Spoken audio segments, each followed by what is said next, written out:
Hi, this is Nala Kaur and welcome back to my channel where I help people build the necessary skills to help them thrive in their careers by offering tips and strategies that they can deploy immediately. In this video, we'll be covering how to have difficult conversations while still preserving relationships in both your personal and professional lives. And I'll be sharing specific examples from each to really bring those strategies to life. Let me start by asking you, are you one of those people that avoids having difficult conversations for fear that it will escalate to conflict? You stay quiet and hope that things will resolve on their own in time. Or you're one of those people that is not worried about tackling things head on, but sometimes may land on people like a ton of bricks, leaving them feeling hurt and bruised. If you've answered yes to one or both of these questions, keep watching. Let's face it, having a difficult conversation, whether it's with friends or family, colleagues or managers, is anxiety provoking, even for the best of communicators. Having a difficult conversation is about calling out behavior that's not working for us. So our goal is to get them to start, stop, or modify their behavior. Staying quiet and saying nothing is not an effective long-term strategy, tempting as it might be. This is what actually leads to toxic and disengaged workplaces and home environments in some cases. Now, in the short term, it is a good idea to stay quiet if you're feeling agitated, angry, and so emotionally charged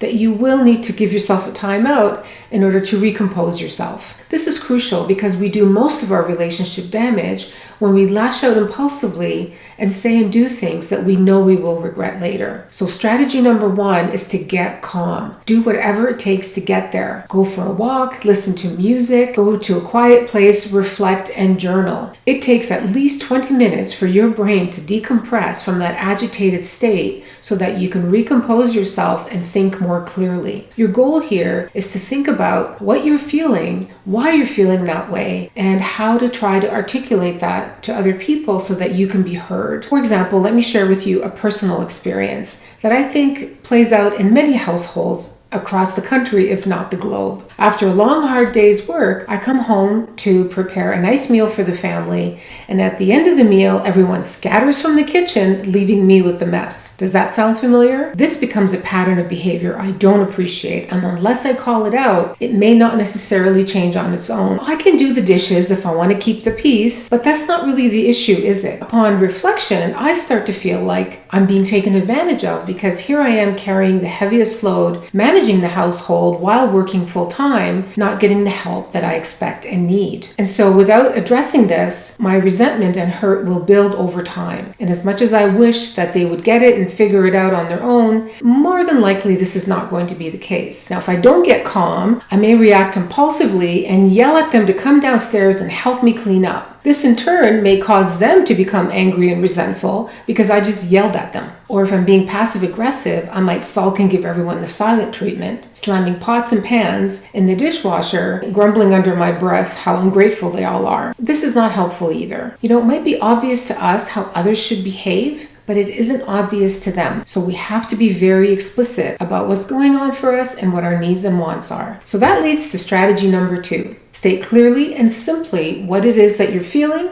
and what you want from them. So I might say to the family, I work really hard to make everyone a nice hot meal every evening. And what I would really appreciate before everyone scatters is that when I cook, you all help clear. Let's look at a workplace scenario. Let's say you have a colleague that has taken credit for all of the hard work you put into a shared project. Now, if you impulsively and angrily accuse them of stealing the credit, that person will get defensive, angry, and most likely very embarrassed, especially if you do it publicly or others overhear the conversation. Or you can go passive aggressive and covertly complain about that person's behavior with colleagues or even escalate this to a manager, which will then cause irreparable damage to the relationship. After all, you still have to work together. Now, this isn't about excusing other people's behavior, but how you address the issue while still preserving the relationship is within your control and influence. Now, here you may want to take a questioning approach, ensuring that you're giving them a benefit of the doubt, even though you may have to dig deep for this. I was disappointed to see that my name was not mentioned in the report that you gave to the management team, and I worked really hard on this project with you. Can you help me understand why that is? Remember that tone and delivery is crucial here if we want to minimize defensiveness and keep them engaged in the conversation. Now, of course, there are no guarantees how other people will respond. All we can own is our part in this relationship dynamic. If they do get defensive, this is where your preparation and emotional calm can really help diffuse and de-escalate the situation. This leads to strategy number 3. Be hard on the issue, but soft on the person. Let me explain what that is. Being hard on the issue is staying true to your expectations, your standards, and your needs that are very important to you. Being soft on the person is being able to deliver that message with empathy and compassion. Sometimes we are so upset by people's behaviors and actions that we can demonize them and attack their personality or their character. For example, telling someone that they need to speed things up or work faster is way better than saying that they are slow and lazy. Or pointing out an error that someone made is better than saying that they are unreliable and sloppy. One focuses on the behavior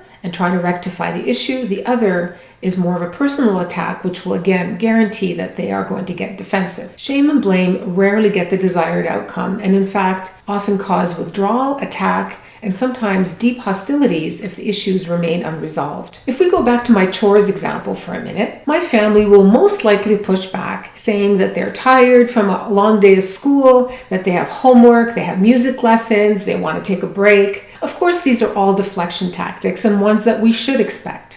But I would empathetically say, I really do see how hard you work at school and the effort you put into everything. I work hard too, and as a family, we share the load by pitching in to get all of our chores done together. In the colleague example, he might get defensive despite your best efforts, and he might reply by saying, hey, lighten up, it was just an oversight. I'm sorry, okay? Being hard on the issue but soft on the person here, you might say, I appreciate your apology, and it may have been an oversight, but I would really appreciate my work being acknowledged. How do we remedy that? This leads to strategy number 4. Engage the other person with the solution so that they have a vested interest in the outcome as well, especially if they value the relationship too. If we want a better long-term outcome for all of our relationships, we rarely have to pull the authoritarian card where we make demands or insist that people behave a certain way to meet our needs. Making demands or forcing behavior will almost always backfire. Unless people are truly in harm's way, you will want to use a more collaborative approach to resolving issues and achieving outcomes that are satisfying for everyone. Giving my family a choice of chores and when they get done could be one collaborative approach. With the colleague, you can discuss together how he can send a follow-up email, for example, with the management team, sharing additional pertinent information and ensuring that you are acknowledged in the work that was being done. It's never too late to right or wrong. He saves face and you get the credit you deserve. We train people how to treat us, and saying nothing is basically giving people permission to go on behaving the way they do, not necessarily recognizing the impact that they're having on us. I know some of you might be thinking, this is way too hard, and most people don't speak this way. And I'd say you're right. We should be taught these skills as soon as we are walking and talking. And unfortunately, we don't see these skills highlighted enough in school curriculum.